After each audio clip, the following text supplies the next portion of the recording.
Online judicial point में आप सभी का स्वागत है।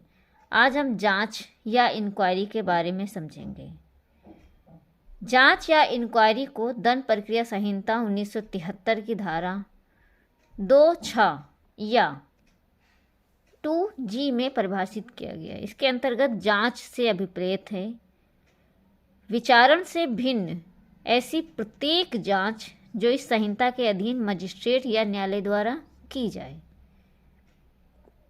इसमें बहुत अधिक नहीं बताया गया, इसके अंतर्गत सिर्फ इतना बताया गया कि जो विचारण से भिन्न कोई ऐसी न्यायिक कार्यवाही जो मजिस्ट्रेट या न्यायालय द्वारा किया जाए उसे हम जांच कहेंगे। इसको समझते हैं हम। इसके अंतर्गत विचारण को दंड प्रक्रिया संहिता 1973 में कहीं भी परिभाषित नहीं किया गया है।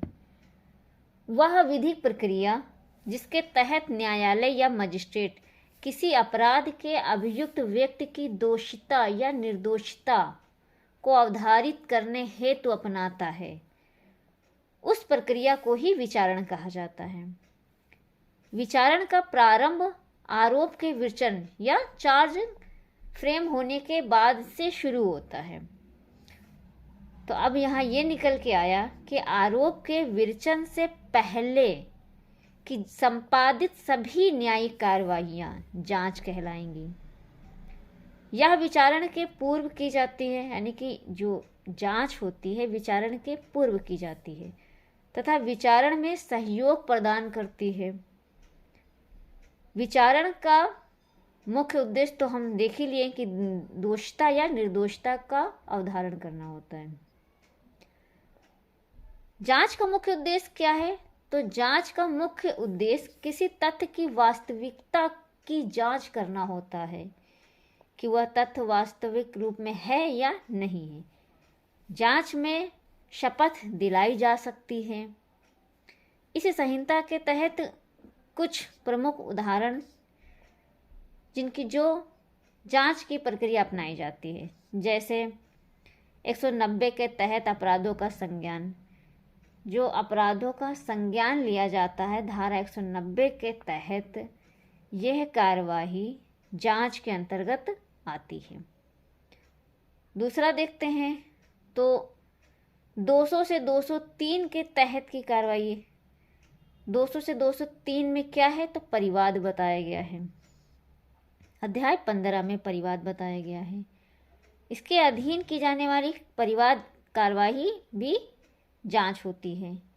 125 के तहत पत्नी, संतान, माता पिता के भरण पोषण की कार्यवाही भी जांच होती है। अभियुक्त का उन्मोचन, डिस्चार्ज, ये भी जांच होता है। धारा 107 से 110 के तहत परिशांति कायम रखने या सदाचार के लिए प्रतिभूत, ये भी जांच होती है। धारा 209 के तहत सत्र न्यायालय को मामले की सुपुर्दगी भी जांच के अंतर्गत आती है। तो ये कुछ प्रमुख जांच के उदाहरण जो सीआरपीसी में बताए गए हैं उनको हमने बताया। अब एक केस है उसको हम देख लेते हैं। शंभुनाथ सिंह बनाम बिहार राज्य 1986। पटना के बाद में अभी निर्धारित किया गया कि जहां मजिस्ट्रेट किसी अभियुक्त के विरुद्ध पेश की गई रिपोर्ट पर विचार कर लेता है तो मामले के संज्ञान की पूर्णता को परिकल्पित किया जाएगा तथा उसे धारा 2(6) के अर्थांतर्गत जांच माना जाएगा। जांच का कार्य केवल मजिस्ट्रेट या न्यायालय द्वारा ही किया जा सकता है।